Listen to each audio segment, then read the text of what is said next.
So here's the bottom line. Some surahs have a pretty interesting story behind them. Not every surah. Not every surah has a story behind it, or a story that we know of for sure. Some surahs we know a story for sure. So Surah Al-Fath, for example, surah number 48 of the Quran, has a pretty elaborate story. You can call it the Treaty of Hudaybiyah. You familiar with the incident? Right? That if you don't understand the Treaty of Hudaybiyah, you're going to have a hard time understanding surah number what? 48. You need like a really good study of the entire treaty, every little detail, before you get to Allah's commentary on that treaty. That's important. So, or Surah Al-Tawbah is at the occasion, the 9th surah is at the occasion of the conquest of Makkah. So if you don't know what's happening with the Romans, if you don't know what's happening with the Meccans, you don't know what's happening between, Ali radiallahu anhu and Abu Bakr as-Siddiq on their trip to Hajj and all of these details, if you don't know that, you're going to miss out on what Allah is talking about in Surah At-Tawbah. Some surahs have a pretty elaborate historical story behind them, and you better know. You better have a full picture of what's going on. We're actually entering a really interesting surah from that perspective. We're going to be studying Surah Al-Kahf, right? Now what's remarkable about Surah Al-Kahf, there are many things, many narrations about Surah Al-Kahf. We're going to explore a bunch of them together, inshallah. But one of them that's really fascinating is that the Prophet ﷺ was asked certain quiz questions to see if he's really a prophet. And he was asked about who the people of the cave are. Right? Now the people of the cave, I'll let you know now, I'll give you a little hint now. The people of the cave are actually considered saints in Jacobite Christianity, in Syrian Christianity of the time. They were considered saints. They were believed to have been discovered 120 or so years before the coming of the Prophet ﷺ. I'll give you the full notes later. Relax, just listen for now. Okay? So this was a pretty big deal among the Christian community of the entire region. And the news spread so far that the Christian king from far off, like from Greece, actually came to pay them respects when they were discovered, according to their records. This is not the Islamic record, this is the Christian record. And they were such a big deal that for the last 100 or so years, this is before the birth of the Prophet ﷺ, there were songs made about them in Greek, and then the Greeks basically completely took over the story and it was lost on the Arabs, the Arab Christians. And about 2 years before the Prophet was born, sallallahu alaihi wasallam, a Christian monk actually translated the Greek songs back into Arabic and Aramaic so the Christians could sing the songs of the priests. There are to this day churches that have murals of the 7 sleepers of the cave. They have festivals every year. This was a very big deal to the Christian community. Now, if you don't know what they believe about the people of the cave, I mean, we have some idea they have a story. We have some idea. If you don't go into the details of what the Christians had, what they knew about the people of the cave, what they believed about them, what songs were they singing? I'd like to know. What songs were they singing? Why was that a big deal to them?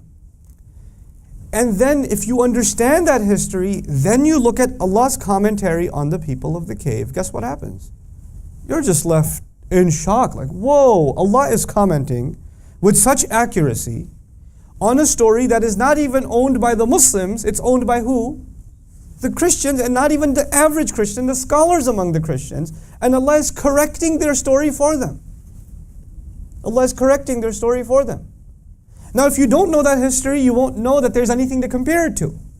So you'll just read the history on its own, the story on its own, which is great. But man, if you study the historical context, it brings out some cool stuff, man. You just sit there and read that and you go, whoa, that was awesome. That is awesome, Just to, get your appetite whet a little bit, because that's coming later. They believe that these young men who were caught in the cave, who had a dog with them according to them too, they got caught. They weren't able to stay asleep. They got caught. They tried to hide in a cave, but the king caught them. He caught up with them. And then he buried them alive. He just had rocks put on the mouth of the cave and just buried them alive. And so they died.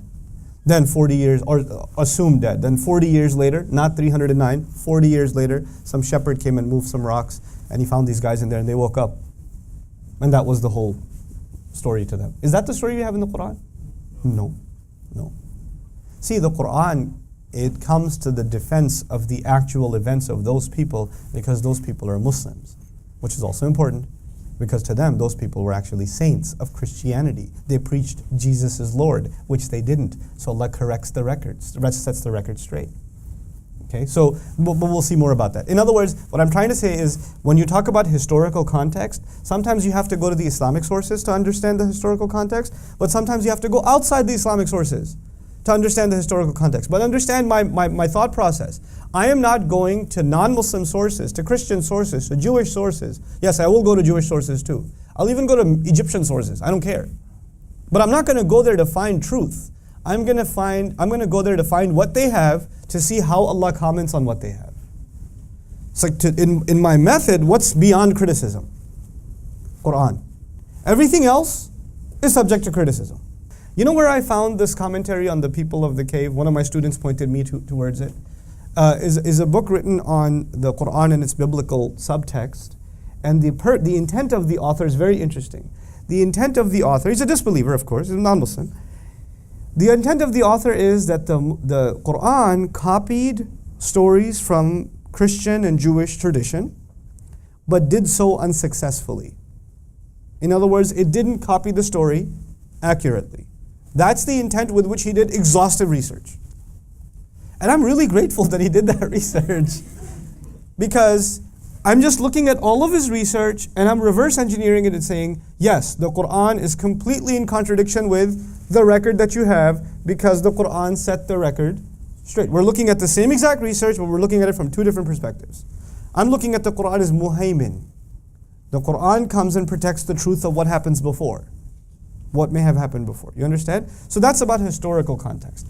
So this will be important for some surahs, especially for Surah Al-Kahf. This is really, really important. Actually, the first story in Surah Al-Kahf sets the tone for the rest of the surah, as far as I'm concerned. Okay.